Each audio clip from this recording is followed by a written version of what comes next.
tivemos a oportunidade de apreciar um conjunto de documentos importantes para a organização da nossa vida financeira enquanto país, do futuro da nossa economia, e faço-me por isso acompanhar do Ministro da Economia e Planeamento, que vai fazer-nos uma breve apresentação do nosso plano estratégico, tanto de longo prazo, o Angola 2050. Depois, com o Secretário para Finanças e Tesouro, Daniel dos Santos, teremos uma breve informação sobre a atual situação orçamental e financeira. E, por fim, partilharei algumas notas sobre o conjunto de medidas de estímulo à economia que serão adotadas pelo nosso Executivo no curto prazo. Com isso, passo então a palavra ao Ministro da Economia e Planeamento. Obrigado, Excelência, Sr. Ministro de Estado. Portanto, nós hoje fizemos mais uma etapa para o processo de aprovação da nossa estratégia de longo prazo. Estratégia essa que foi apresentada ao público em geral em maio do corrente ano, e isso no dia 19 de maio, e a partir desta data nós fizemos uma série de auscultações aos nossos 6 principais parceiros do governo. O primeiro é a sociedade civil. Portanto, a sociedade civil é aqui de forma geral, mas também específica. Podemos auscultar os partidos políticos, a juventude, a academia, as pessoas com deficiências, o corpo diplomático, a segunda categoria, o corpo diplomático e parceiros nacionais e internacionais de desenvolvimento. A terceira categoria, o setor privado. A quarta categoria, a diáspora. A quinta categoria, a comunicação social. Tivemos uma sessão especial com a comunicação social. E, por fim, as províncias. Portanto, nós fizemos uma auscultação a todas as províncias, e onde nós conseguimos auscultar todas essas 5 categorias acima que eu acabo de mencionar. Cerca de 3.000 cidadãos participaram presencialmente e mais de 100.000 cidadãos participaram de forma virtual. Recebemos mais de 500 comentários de forma presencial, mas também através da nossa plataforma virtual no site do Ministério da Economia e Planeamento. Estas sugestões todas foram, de facto, enriquecedoras, algumas mais, outras menos, na estratégia de longo prazo, e também recebemos inúmeros comentários a louvar esta oportunidade de discussão alargada de um instrumento extremamente fundamental para a nossa sociedade. Grande parte dos comentários foram para o primeiro eixo, que recebeu mais de 50% dos comentários. O primeiro eixo está dedicado ao desenvolvimento do capital humano. O segundo eixo mais comentado foi o terceiro, isto, o desenvolvimento do setor produtivo e a diversificação da economia. E o terceiro eixo mais comentado foi o segundo, com a criação de infraestruturas, portanto, a necessidade de mais infraestruturas, com 15% dos comentários. Estes comentários, de facto, foram extremamente enriquecedores. Tivemos várias sugestões. As sugestões mais presentes aqui era da expansão da rede de qualidade, da rede e qualidade do ensino, mas também procurar ter um sistema centralizado para a educação. Dar aqui nota que depois introduzimos ainda mais 2 capítulos, portanto, a política externa e o sistema de segurança nacional, que também já fazem parte deste documento. Portanto, tendo agora a aprovação em sede da Comissão Econômica, o processo vai continuar para o Conselho de Ministros.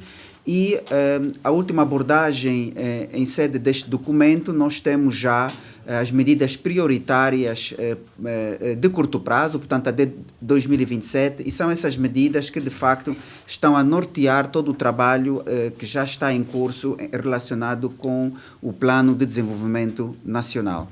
Muito obrigado. Muito boa tarde, senhores jornalistas. Relativamente à situação financeira e orçamental do Estado, temos a dar nota que, na sequência da análise que foi feita, ao caminho que temos vindo a observar na execução do Orçamento Geral do Estado aprovado para o ano 2023, que tinha como pressupostos um preço de petróleo a $105 barril, produção de 1.180.000 barris dia e uma taxa de câmbio ou uma execução total de 20 bilhões de kwanzas.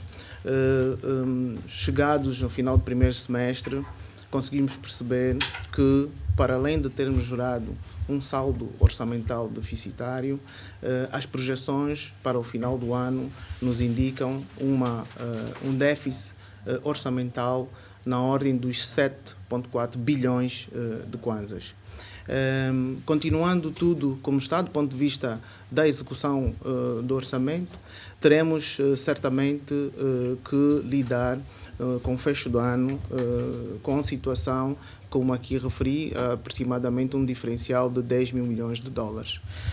Por esta razão, o Executivo angolano decidiu, fruto das projeções que foram apresentadas e aquilo que é a visão no sentido de se manter a execução do orçamento de 2023, implementar um conjunto de medidas que têm como objetivo atenuar o impacto das projeções previstas. E estas medidas têm como objetivo garantir, essencialmente, 3 níveis de despesas. Uma, salário; duas, segunda, serviço de dívida; e terceira, despesas com bens e serviços e capitais, essencial para a normalidade e aquilo que é a visão e compromisso que o Estado tem.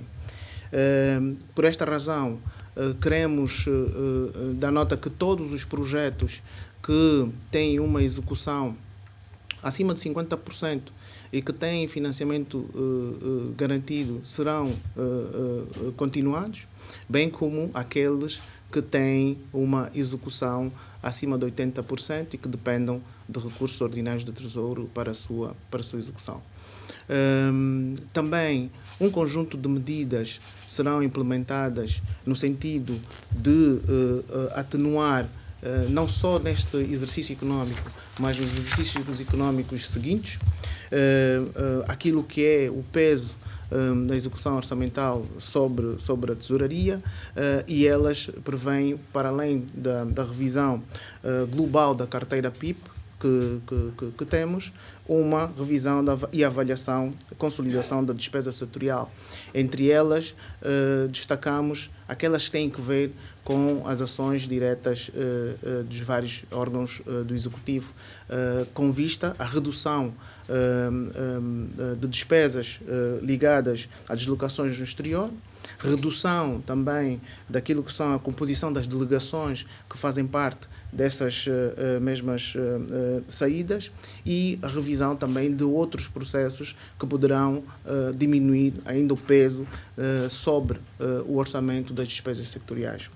Do ponto de vista da otimização patrimonial, estamos a prever reduzir para já aquilo que é a renovação de frota de automóveis. Portanto, esta renovação de frota de automóveis será suspensa, melhor dizendo, bem como definir plafons mais económicos para a atribuição de novas viaturas para aqueles que são os detentores de cargos públicos. Finalmente, do ponto de vista dos imóveis, prevê-se então a venda de todo o património não protocolar que o Estado tem. Queremos, com estas medidas, que se juntarão a outras que posteriormente serão anunciadas por Sua Excelência, Sr. Ministro de Estado para a Coordenação Económica, juntar aqui os esforços para garantir que estejamos dentro dos limites orçamentalmente definidos na lei que aprova o Orçamento Geral do Estado, e assim dar continuidade à execução do Estado daquilo que são os seus compromissos essenciais. De forma muito resumida, seriam esses os nossos comentários. Obrigado.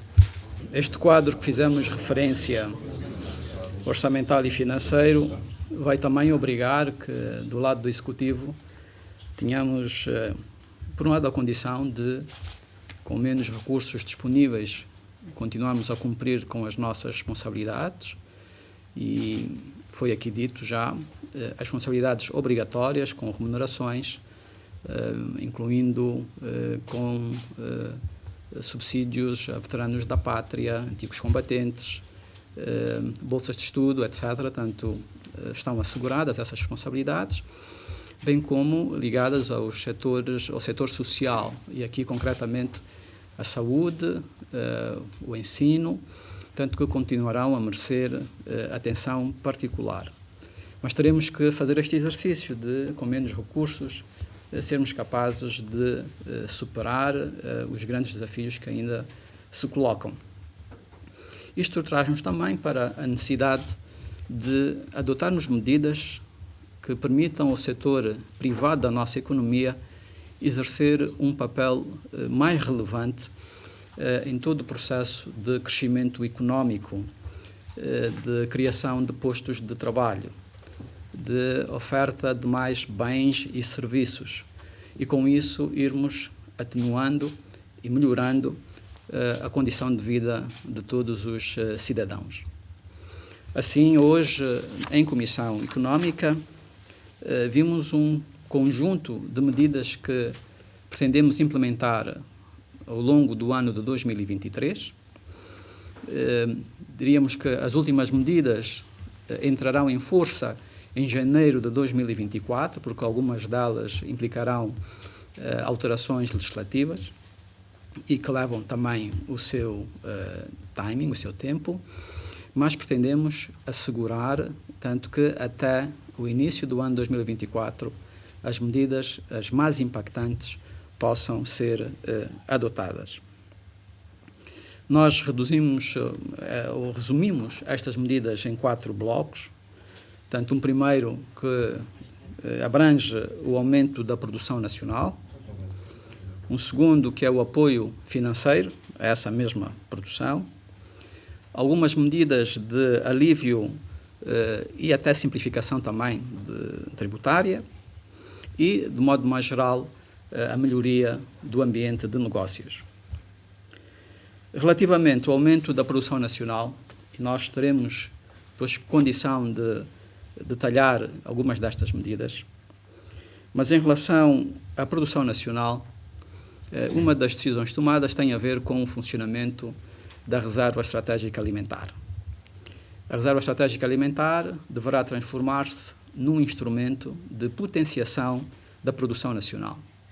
Queremos avançar com um sistema em que a Reserva Estratégica Alimentar é essencialmente constituída por produção nacional. Poderemos ter ainda alguns componentes de bens importados, mas sobretudo aqueles que vão também permitir estimular a própria produção. E aqui faço referência a fertilizantes e a sementes, que queremos também ter um estoque na nossa Reserva Estratégica Alimentar. No início de cada campanha agrícola, a Reserva deverá anunciar que produtos irá adquirir no mercado interno, as respectivas especificações e também o preço mínimo garantido. Este exercício temos a intenção de iniciá-lo já com a campanha agrícola 2023-2024.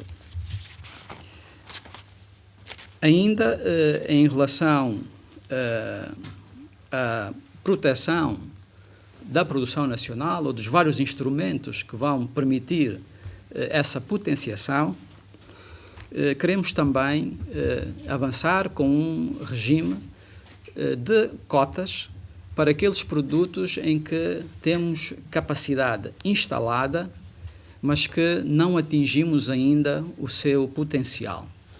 Um desses produtos é o açúcar. Nós temos hoje uma capacidade de produção que atende cerca de 40% das nossas necessidades de consumo. O potencial instalado diz-nos que podemos chegar, no curto prazo, a 60%, mas esta capacidade não é atingida porque a força das importações limita. Então, o que nós iremos fazer, aqui no caso concreto do açúcar, infelizmente não temos muitos mais produtos nessa condição, Mas vamos começar com o açúcar, em que teremos um regime de cotas, permitindo que a capacidade instalada possa atingir o seu potencial. Relativamente à sustentabilidade, e aqui trazendo de novo o tema reserva estratégica alimentar, também sustentabilidade do ponto de vista financeiro, além das contribuições que vão sendo já concedidas no âmbito da execução do Orçamento Geral do Estado, iremos utilizar 50% dos emolumentos que são aplicados sobre a importação de bens alimentares para direcioná-los à produção nacional, à potenciação da produção nacional. Significa que os encargos que são pagos pela importação de bens alimentares, isso no ato de entrada, 50% serão canalizados para um fundo de potenciação de produção nacional que será gerido pela Reserva Estratégica Alimentar. De modo geral, e para os demais setores da economia, a partir do dia 1 de janeiro de 2024, passará a ser mandatório na contratação de obras públicas, de quaisquer projetos de capital, de iniciativa pública, a incorporação de produção nacional. E algumas, parte da produção que tem caráter obrigatório nestas intervenções públicas está relacionada, por exemplo, com o mobiliário, particularmente para o ensino, para o sistema de saúde, enfim, para a administração pública, em que há componentes ainda assim que teremos que importar, compreendemos todos, mas passa a ser mandatório termos produção nacional. Não podemos continuar com situações em que, por exemplo, uma escola pública do ensino de base é equipada com carteiras importadas, quando temos essa capacidade no nosso próprio país. Também materiais de acabamento, como portas e janelas, piso, enfim, também queremos que seja de caráter obrigatório a incorporação local. Nós tivemos recentemente um programa de grande sucesso, que foi tanto o PIM, conhecido como PIM, Programa de Intervenção Integrada tanto nos municípios, e tivemos, enfim, estabelecimentos escolares, postos policiais, etc., em que as portas foram importadas, por exemplo. Mas temos essa capacidade local, temos madeira, temos condição de estimular a produção local. Então, é o que passará a acontecer, assim como para a aquisição de fardas, batas e demais material têxtil para órgãos de defesa e segurança, ordem pública, saúde e ensino, em que a partir de janeiro do próximo ano deverá ser adquirida tanto localmente. Não havendo essa capacidade, naturalmente iremos recorrer ao exterior, mas com o compromisso de ser instalada no país. Quanto ao apoio financeiro, o que iremos fazer será o alinhar de todos os instrumentos de que dispõe o Estado de intervenção na economia com este propósito, tanto todos os instrumentos que tem o Estado de natureza financeira que atuam na nossa economia. Temos o BDA, temos o FACRA, o Fundo de Capital de Risco de Angola, temos o FADA, enfim, temos um conjunto de instrumentos, de veículos que queremos alinhá-los para potenciar, financiando a produção nacional e com um ênfase particular para a segurança alimentar. O nosso BDA tem que ser reestruturado com o propósito de voltar àquilo que justificou a sua criação. Queremos um BDA que esteja alinhado com os objetivos de governação, com os objetivos de diversificação da nossa economia, dos objetivos de obtenção de maior segurança alimentar. Aquelas operações que têm caráter comercial, capazes de serem tratadas pelos bancos que atuam no segmento do retalho, essas operações para aí deverão ser canalizadas. Portanto, o BDA tem que voltar ao seu papel de potenciação da economia nacional. O mesmo deverá acontecer com o Fundo de Garantia de Crédito, e em relação a esse fundo, ele será reforçado em termos de capitais, e esse reforço vai permitir que mais garantias possam ser prestadas, particularmente a empresas de pequena e média dimensão, para que, junto do sistema financeiro, possam mobilizar os recursos necessários para o exercício da sua atividade. Relativamente ao Fundo de Capital de Risco de Angola, o FACRA, também iremos tratar da sua recapitalização, mas com o propósito de apoiar, como sabem, o FACRA participa do capital de sociedades comerciais, e a intenção é que esse instrumento seja utilizado para potenciar empresas ligadas ao transporte, armazenamento e conservação de produtos agrícolas.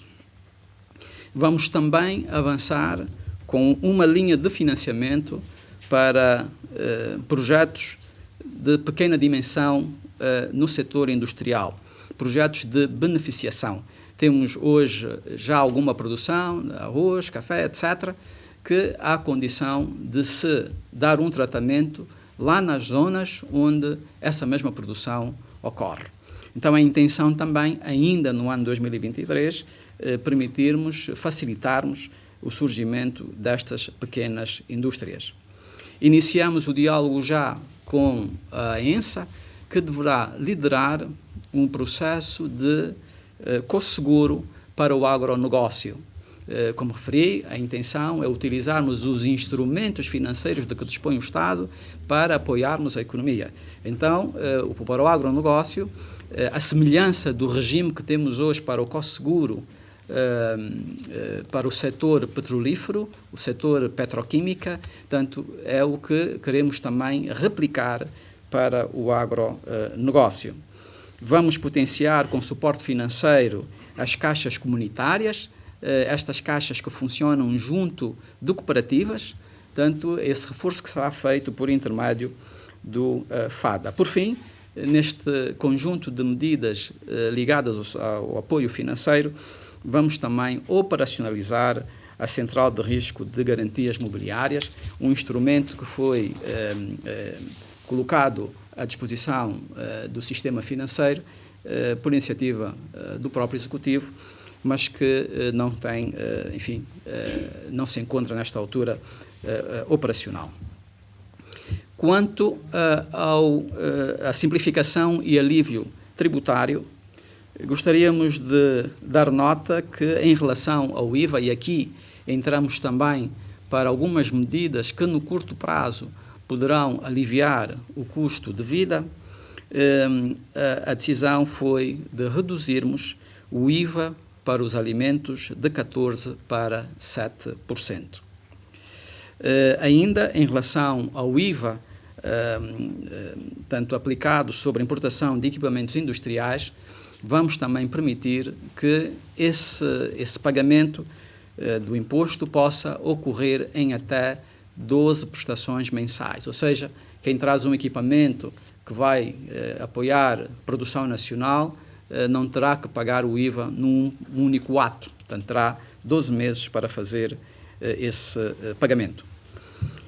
Também mexemos no imposto predial, tanto e aqui com o sentido de tornarmos também mais acessível, não apenas o acesso mais acessível, tanto o crédito à habitação e, por isso, aos cidadãos que entendam adquirir casa própria, em que, portanto, vamos isentar, por isso, o imposto industrial predial na transmissão dos imóveis. Portanto, isto até ao imóvel valorizado em 40 milhões de kwanzas. Acima de 40 milhões e até o limite de 100 milhões de kwanzas, teremos uma isenção de 50%. Iremos eliminar o imposto de selo sobre a promoção imobiliária, assim como o imposto de selo sobre o registro de capital social de empresas. Por fim, nesta matéria fiscal, iremos também permitir a atualização monetária e contabilística dos investimentos em ativos fixos ao justo valor, sem que haja qualquer implicação fiscal. Teremos uma espécie de ano zero para que as empresas possam atualizar os seus balanços. O que temos são ainda muitas sociedades com ativos que encontram-se registados ao valor do custo inicial, mas ao longo dos anos tivemos inflação, tivemos depreciação, e estes ativos não foram atualizados porque a sua atualização implica incidência fiscal. Então nós vamos permitir essa correção e teremos também maior verdade a nível da escrita das nossas empresas, e elas poderão, na relação com investidores, com credores, potenciais financiadores, etc., ter as suas contas mais verdadeiras e refletindo por isso aquilo que efetivamente valem. Por fim, neste conjunto de medidas, faço referência à melhoria do ambiente de negócios, e aqui queremos avançar com a constituição, a criação de um balcão único de apoio ao exportador. Como é do domínio de todos, em relação às importações, temos um sistema que funciona, bastante fluido até, mas para as exportações não é bem assim. Temos várias entidades que intervêm no processo, nem sempre com a coordenação desejável, e em alguns casos vamos perdendo espaço de colocação de produtos no mercado internacional, condicionando o caminho de diversificação da nossa economia e de geração de recursos cambiais. Também serão implementados nos nossos municípios a janela única de concessão de direitos fundiários, que irá facilitar o acesso à terra e o respectivo registro. Quanto à atividade comercial, sobretudo, de forma mais geral, também deixará de ser necessário a autorização prévia para aquelas atividades que dispensam a apresentação de um alvará comercial. Nesses casos, bastará a comunicação à autoridade municipal. Por fim, iremos também isentar os vistos de turismo e de negócios até 30 dias para cidadãos dos países do G20 e da Comunidade de Países de Língua Oficial Portuguesa. Estas as medidas que iremos então tratar agora de toda a preparação de todos os elementos, peças jurídicas, algumas, diplomas, etc., para assegurar que as mesmas possam entrar em vigor o mais cedo possível, mas, como referimos, tendo sempre o limite de final deste ano, ou seja, a partir de janeiro de 2024, termos então uma capacidade de, com estas medidas de curto prazo, irmos estimulando a nossa economia e também potenciando a sua dinamização. Portanto, estas são as notas que trazíamos para este breve encontro, e com isto também colocamos-nos à disposição das senhoras e senhores jornalistas para eventuais questões que nos queiram colocar. Muito obrigado. Sr. Ministro, estamos em direto para o Jornal da Atualidade da Rádio Nacional de Angola. Em função das informações prestadas pelo Secretário de Estado do Tesouro de alguma situação que se vai vivendo nos últimos meses, falando particularmente daquilo que é o essencial para as famílias angolanas. Nós fizemos já um pronunciamento sobre esta matéria e gostaríamos aqui de reiterar que os compromissos obrigatórios do Estado, particularmente com remunerações, estes compromissos e essa capacidade está devidamente assegurada, cautelada. O compromisso também que assumimos é de assegurar os seus pagamentos em tempo útil. Portanto, conseguimos já no mês de julho, no mês de junho, peço desculpas, o mês de julho não será diferente, é este o caminho que queremos levar. E aproveito também, já agora que toca neste tema das responsabilidades obrigatórias, dar uma nota relativamente à emissão de ordens de saque e a sua liquidação. Temos ainda um conjunto de ordens de saque emitidas que não estão liquidadas. O nosso compromisso é de irmos regularizando todas as ordens de saque emitidas em até 90 dias. E daqui para frente terá de ser assim. Se não temos previsão de receita para honrar aqueles pagamentos, não vamos assumir essas responsabilidades, não vamos, por isso, assumir esses compromissos. Mas, a partir do momento em que é emitida uma ordem de saque, a nossa obrigação é de assegurar a liquidação em até 90 dias. O que nós vamos verificando em muitas situações é que esta insegurança de ter em posse uma ordem de saque e não saber quando é que ela é liquidada, coloca depois os serviços financeiros do Estado sobre toda a sorte de pressão. E é isso que queremos também ir eliminando.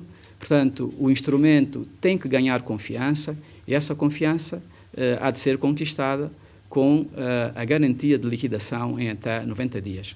Temos hoje um backlog ainda de ordens de saque, tanto começamos agora a sua regularização, mas daqui para frente as novas emissões devem assegurar que em até 90 dias a liquidação é efetuada. Sr. Ministro, o Executivo fala da necessidade do desagravamento do custo de vida das populações. Eu pergunto se essas medidas terão efeito imediato. Bom, nós temos aqui, por exemplo, o tema do IVA sobre os alimentos. Estamos-nos a organizar para, ainda neste mês de julho, termos o diploma, e aqui estamos a falar do código do IVA, apreciado em Conselho de Ministros. Posteriormente, o documento terá de ser remetido à Assembleia Nacional. Portanto, e aí já não é um calendário que dependa da ação do Governo de Angola, mas do Poder Legislativo. Portanto, mas é uma medida que tem um impacto direto sobre preços. De resto, e aquilo que queremos também transmitir e poder, de alguma forma, incentivar, mobilizar os cidadãos, os empresários, os gestores para a produção nacional. Nós estamos, e com os instrumentos que fiz referência, o conjunto de medidas também, queremos assegurar que, do ponto de vista alimentar, o país saia da dependência de importações, que temos tranquilidade quando o preço do petróleo está alto, a produção também em bom nível. Portanto, nós temos que sair desse quadro. E aí temos que produzir. Então, o conjunto de medidas que estamos aqui hoje a anunciar tem esse propósito, tanto de mobilizarmos a comunidade para a produção. Portanto, essa capacidade os angolanos têm que demonstrar. Portanto, ao longo dos anos, nós somos um povo resiliente, nós somos um povo batalhador, então precisamos, de modo estruturado, organizado, tomar as oportunidades que se colocam. O que fizemos aqui referência em relação à reserva estratégica alimentar é um dos elementos, ou um dos instrumentos que se coloca à disposição. Portanto, os produtos serão anunciados, o que vai permitir que quem tem um pedaço de terra possa produzir com a segurança de termos um comprador. Portanto, e é o que pretendemos levar para frente, como fizemos já referência, iniciando nesta campanha 2023-2024 e irmos então oferecendo essa segurança e maior estabilidade na oferta de bem e por isso impactando também de forma mais direta sobre a condição de vida de todos os cidadãos. Sr. Ministro, dentro dessas políticas hoje aqui apresentadas, há um horizonte que prevê a redução dos produtos, particularmente os da cesta básica. Eu pergunto também, para quando a redução do IRD? Bom, nós vamos, como referi, o processo é este, tanto trata-se de um diploma legal, uma lei, o que pretendemos tê-la tanto apreciada, aprovada a nível dos órgãos do Governo ainda no mês de julho e depois vamos remeter à Assembleia Nacional. Sobre o imposto sobre o rendimento de trabalho, também temos, enfim, continuamos a trabalhar, olhar para as mais variadas opções. É um tema que não está fechado e, tão logo tenhamos dados mais concretos sobre a matéria, também iremos partilhar. Mas é uma abordagem que, a nível dos órgãos do Governo, continua a ser efetuada. Sr. Ministro, uma questão. Para o comum dos angolanos, esta situação que o país está agora a viver acontece normalmente quando há um abaixamento radical do preço do petróleo. Não é o caso recente. Qual foi o ponto de estrangulamento final? O que é que aconteceu ao país? Bom, foi também aqui referido pelo Secretário das Finanças e Tesouro. O que nós observamos este ano foi um conjunto de pressupostos que no final não se materializaram. Os dados do PIB referentes ao primeiro trimestre do ano estão já disponíveis e esses dados dizem-nos que a produção petrolífera em Angola recuou cerca de 8% no primeiro trimestre, comparativamente ao último trimestre de 2022. Estamos a dizer, portanto, houve uma queda de cerca de 8% e claro que tem um impacto na componente da arrecadação. Mas também, neste ano de 2023, era a intenção das nossas autoridades colocarem dívida no mercado internacional, portanto, a emissão de eurobonds. O que se verifica nesta altura, com a subida de taxas de juro nas principais economias mundiais, para estancar a alta de preços, fez com que países emergentes passassem a ter maiores dificuldades no acesso a esses mercados. Não é uma situação que se coloca a Angola, como também sabemos todos, mas que, no nosso caso concreto, acabou por impactar na capacidade de mobilização de recursos para a execução do Orçamento Geral do Estado. Também, parte da nossa dívida externa está exposta à variação da taxa de juros. E com a subida das taxas de juros no mercado internacional, a dívida tornou-se também mais pesada, mais cara. Portanto, alguns destes elementos não constavam das previsões que se tinha a quando da elaboração do Orçamento Geral do Estado e que, nesta altura, enfim, tem-se estado a materializar de forma negativa e, por isso, temos também que ajustar-nos. Mas, aqui, talvez, o que importa, neste quadro de dificuldades, transmitir que também existem oportunidades e temos que abraçar estas oportunidades. Já nos referimos noutras ocasiões. Aquilo que o país dispõe, bom clima, terras aráveis, juventude, energia para trabalhar, etc. Bom, alguma capacidade financeira, como é que não conseguimos fazer melhor? Portanto, esse é o desafio que se coloca neste momento, mas é um desafio coletivo. As políticas têm que ser mais assertivas, temos que mobilizar a capacidade e o engenho criativo dos cidadãos, dos empresários, a vontade dos investidores e tomarmos as oportunidades que neste momento se colocam.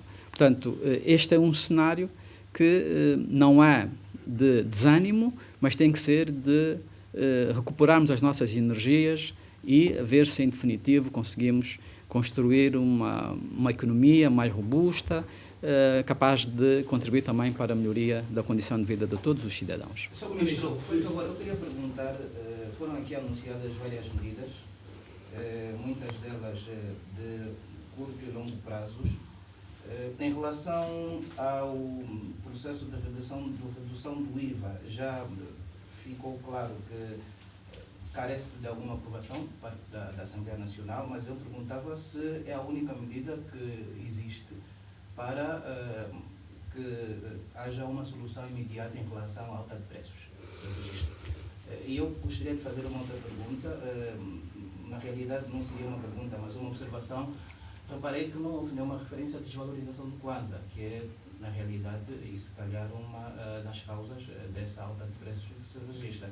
Quais são as soluções que foram encontradas para esse problema? E em relação ao Secretário de Estado do Tesouro, eu queria perguntar se é verdade e real a informação de que a Conta Única do Tesouro está em mínimos históricos, porque há algumas publicações, jornais sobretudo, que anunciam essa realidade e que eventualmente a Conta Única do Tesouro só terá disponibilidade para pagamento de um mês de salário, embora já esteja aqui garantido o pagamento dos salários de forma regular até o fim do ano. Qual é a real situação da Conta Única do Tesouro? Realmente está. Vamos então começar com aquelas que me foram colocadas, não? E depois ouviremos o secretário Tonial. Bom, nós, no curto prazo, que opções é que se colocariam? Do ponto de vista fiscal, portanto, aquelas que mais impactam sobre a vida dos cidadãos foi a que anunciamos já. Teríamos, eventualmente, um outro cenário que passaria pelo aumento da oferta de bens. E faz referência aqui bens alimentares, sobretudo. O que significa também que esse aumento da oferta passaria por recurso ao mercado externo. Então, nós teríamos que fazer mais importações, nós teríamos que consumir mais cambiais, nós teríamos que continuar, de alguma forma, a sacrificar a produção nacional. Esta capacidade, ela precisa de ser ajustada no sentido de existir de modo sustentável, essa capacidade de oferta de bens, de modo sustentável. Isso acontece com produção. O que vai acontecendo com a taxa de câmbio é uma consequência de uma menor oferta de recursos cambiais na economia. Temos menos disponibilidades cambiais, os motivos foram aqui já partilhados, mas uma procura que também tem uma quase vontade própria. Então, a procura e a oferta é que nos levaram a este processo de ajustamento da taxa de câmbio por forças de mercado. Por forças de mercado. Portanto, o nosso tema aqui não é a taxa de câmbio, o nosso tema é como é que somos capazes de, com os recursos naturais que o país tem, com a vontade de fazer, com os meios de que vamos dispondo, superarmos as nossas adversidades e pormos a economia a pulsar melhor. Esse é que é o nosso grande desafio. Se formos capazes de aí chegar, o tema taxa de câmbio deixa de ser relevante. Termos a taxa de câmbio a um nível, aquele que traz, mas em que o cidadão não consegue aceder a essa moeda, em que o empresário não consegue aceder a essa moeda, em que as operações têm que ser feitas no mercado informal, em que trazemos um novo processo de grande incerteza, insegurança, etc., não é o caminho. Portanto, nós precisamos de ter uma atuação mais estruturante para conseguirmos também garantir maior estabilidade da nossa economia e maior estabilidade de preços. E desta forma, novamente, temos procurado também sempre transmitir que todas essas políticas só fazem sentido se no final do dia vão ajudar a melhorar a condição de vida dos cidadãos. E é isso que nós temos procurado fazer. Portanto, temos de ser capazes, porque produzindo vamos criar mais postos de trabalho, vamos ter condição de distribuir renda, de termos mais pessoas socialmente incluídas. Portanto, esse é o caminho que Angola necessariamente tem que fazer. Bom, eu passo então a palavra ao secretário Otaniel para a questão que foi colocada e que também será, por isso, o fim deste nosso breve encontro.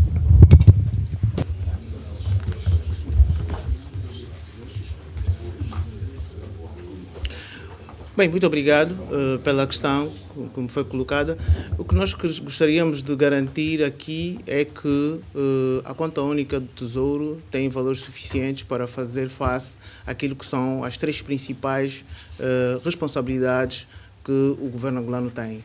Primeiro, salário, serviço da dívida e toda a despesa essencial, como foi aqui já referido, com saúde, educação, bolsas de ensino, bolsas de estudo, todas as despesas que têm a ver com subsídios que têm caráter remuneratório, a nossa conta única do Tesouro tem disponibilidade para isto.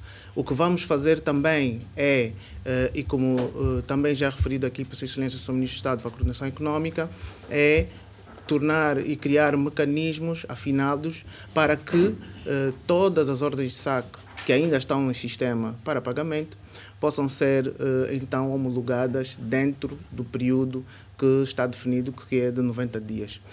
Estamos atrás deste pressuposto, no sentido de garantir então a confiança, como foi referido a este instrumento, para então podermos normalizar estes processos. O que iremos fazer também é, e repetindo aqui, apenas atribuir cotas financeiras mediante disponibilidade financeira para as homologar. Obrigado.